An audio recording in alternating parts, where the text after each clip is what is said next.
What's good? It's your boy Fanon. Gonna talk real quick about my favorite promoter, Bob Arum, trying to pull a okie doke on Regis Prograis right out the bat. This weekend, of course, Jose Ramirez won what should not have been, but wound up being the WBC 140-pound title against Amir Imam. Earlier last week, I do believe it was, that Regis Prograis won the interim title off of Julius Ndungo, the late replacement for Victor Postal, and the two of them were supposed to both be fighting for interim titles, or basically they're fighting to see the winner of those two fights are supposed to meet up and fight each other. And of course, in true Bob Arum fashion, once he gets his hands on the belt, he ain't trying to give it up. So he's coming up with some new suggestion that Regis Prograis fight on the undercard of Jose Ramirez sometime in June or July. And then after that, maybe down the road they can fight each other. So you know how it goes. This is Bob Arum. This is what you expect. This is what you get. But before I go into the details of it and discuss it, give my thoughts on it, please subscribe to the channel and hit the bell icon because we really have very good live streams. And we do live streams pretty much every day, but I don't schedule them out at any particular time. So the best way to go about getting notified of the live stream is to hit the bell icon where you get notified when they start. So that said, let me move on to this, this bullish-ism going on from Bob Arum, man. And I mean, what else do you expect? You know what I mean? You got a young man, Regis Prograis, trying to do all he can to get a championship. He's put himself in the right position to do it. He wanted to get Terrence Crawford before Terrence Crawford moved up. He does what he's supposed to do. He handles his part of the business by knocking out Julius Ndungo. And then here Bob Arum is trying to hit him with the, promising him two birds in the bush instead of the one he's got in his hand. Bob Arum wants Ramirez Prograis to take interim fights on the same card. This is by Keith Idek on Boxing Scene. The WBC mandated that Jose Ramirez must make his first title defense against Regis Prograis. Bob Arum, Ramirez's promoter, has another idea. Arum wants to pair Ramirez, who won the WBC super lightweight title Saturday night, against Prograis, the newly crowned WBC interim 140-pound champion, in separate fights as part of an ESPN doubleheader sometime in June or July, assuming Ramirez, who's 21-0 with 16 KOs, and Prograis, 21-0 with 18 KOs, win those fights. Arum would then make Ramirez Prograis bout toward the end of the year. The Hall of Fame promoter already has discussed his plan with Lou DiBella, Prograis' promoter. I talked to Lou, and we're going to see if we can put them on the same bill next and then have them matched. Arum said following Ramirez's 12-round unanimous decision defeat of Amir Imam in the theater at Madison Square Garden. So then people will know Prograis. Arum added that the Ramirez-Prograis doubleheader would take place at a minor league baseball stadium in Fresno, California area, where Ramirez has become one of the biggest draws thanks in part to his social activism. When informed of his proposed appearance on a Ramirez undercard, Prograis expressed reluctance. "I don't think I want to fight on a Ramirez card," says Prograis, who watched Ramirez Imam from ringside. "I'm already the mandatory for him. I want to fight for the belt. By the WBC, I'm mandated to fight the next champion. I already felt like me and Ndungo should have been a championship fight, or me and Victor Postal. So I feel like I want to fight for the belt next." The New Orleans Prograis knocked out former IBF, IBO, WBA champion Julius Ndungo 22-2 with 11 KOs in the second round of the WBC interim super lightweight title March 9th in Deadwood, South Dakota. Prograis was supposed to fight Ukraine's Postal that night, but Ndungo replaced Postal, who was 29-1 and 12 KOs, on 3 weeks' notice because Postal suffered a thumb injury during training camp. Ramirez beat Imam to win the unclaimed WBC 140-pound championship Terrence Crawford relinquished to move up to the welterweight division last year. Prograis is concerned that if he agrees to participate in a doubleheader that would feature Ramirez, then both win, that he still wouldn't get to challenge Ramirez in his following fight. We'll take it to the promoters and we'll see, Prograis said, but I'm a competitor. I want to fight the names. I still want to fight Postal. I want to fight someone like Adrian Bronner. I want to fight Ramirez, but of course, before anything, I want to get the belt. I don't want Ramirez to try to wiggle around. I know they might want to try to get Pacquiao to fight Ramirez. I don't know, but it might happen. Well, obviously, this young man's not stupid. Obviously, he's not stupid. So what is this? First of all, let me look at just one thing I wanted to say about that Bob Arum. That if Regis Prograis can fight on the undercard of Ramirez, then people will know who Prograis is. What a load. That's absolutely ridiculous. Who's Jose Ramirez? This is the same thing over again, man, about acting as if people are famous who are not famous, acting as people who are stars who are not stars. Jose Ramirez had just fought for his first title, which is a vacant title that shouldn't even have been a vacant title. And now Regis Prograis, he wants Regis Prograis to fight on his undercard. Why in the world would Regis Prograis do that? Other than offering him a bunch of money to do it. And then to wind up having a situation where he could lose on an undercard, get a bad decision, get a cut, have something go wrong, and not be able to take a subsequent fight. He's already done everything he needs to get the title fight. And that shouldn't even be brought up. It shouldn't even be brought up of anybody fighting any other fights for that 140-pound belt than Regis Prograis and Jose Ramirez. And let's just be real. More than likely, Jose Ramirez is going to lose to Regis Prograis. Jose Ramirez looked like a good fighter, but he doesn't look like he hits very hard. And he's not that hard to hit. There's really nothing very special about Jose Ramirez whatsoever, other than apparently some charity work that he does, in California and in the baseball stadium, whatever area he's from. But other than that, I don't see anything standing out about Ramirez where Regis Prograis needs to become better known to deserve to get a shot at a title that he already supposed to have a title at. And let's not let this thing turn into this, man, that's just Bob Arum. No, that's what you get, man. That's when you get in this,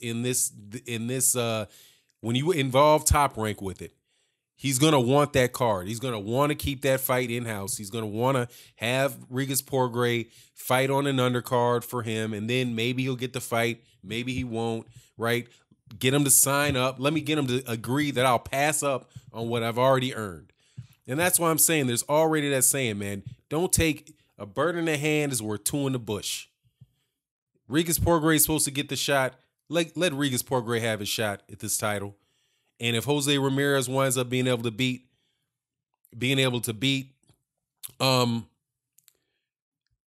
if Jose Ramirez is able to beat Regis Prograis, then so be it. He winds up being the real 140-pound champion for the WBC, and then after that, you can move on to whatever. But if he loses, take a seat, son. Take a seat and do it over again. Number one, I don't even think this thing should have been for a title to begin with. I have to do my research to figure out exactly when it became a title bout.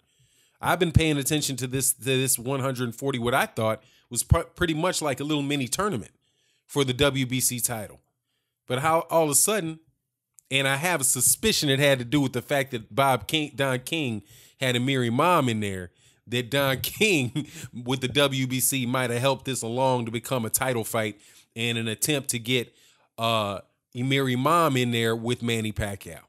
So maybe, this is a little, buddy partnership between Bob Arum and Don King to try to get the winner the title and cut out Regis Prograis.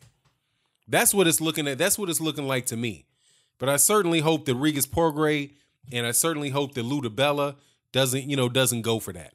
That they're able to lobby the WBC, and if it's already mandated, don't take the step aside money. Don't if Bob Arum wants Jose Ramirez to vacate, right, and go, who's the WBO, and find a way to go. Have Jose Ramirez go over there and find the Bob Arum's belt, the WBO belt, and and fight for that. If he wants to hold off and kidnap, and kidnap the belt, but it is what it is, man. This is this is boxing, right? This is boxing. Right now there is no WBO belt. But but hey, man, that's what I'll say. Hey, find a way.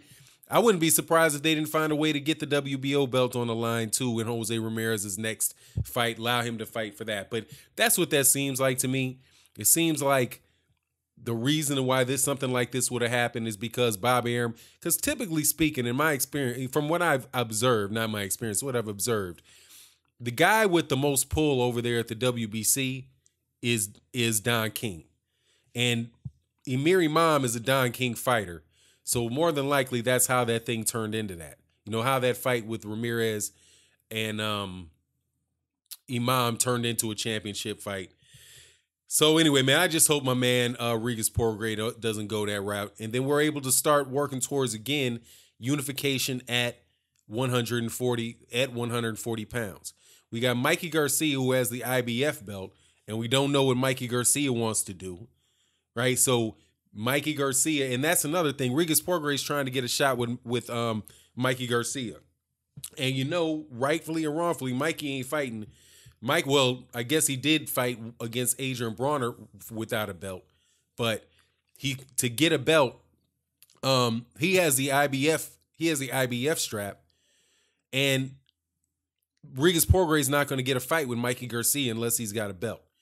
And ultimately, I think Regis Prograis wants to prove that he's the best in the division. And that's one of the things I like about this kid, man. Because I actually asked him, I was like, what about 147? What about the money at 147? And he reiterated it in this article where he said, yeah, I want to fight the big names. I want to fight Terrence Crawford, because he and Terrence Crawford had a little dust up, right, in the had a dust up after the fight where he said, I'm going to F you up. And Terrence Crawford said, I'm going to F you up. And they went back and forth at each other. And right there on the camera, he was like, yeah, I definitely want Terrence Crawford, but I want a belt first. I want to take over 140 pounds first. And I want to take what I've worked for, right? This ain't going to be, hopefully this isn't a situation like that guy. He's not trying to play that situation like, what's that mandatory, you got to forgive me. There's a light heavyweight who's been the mandatory for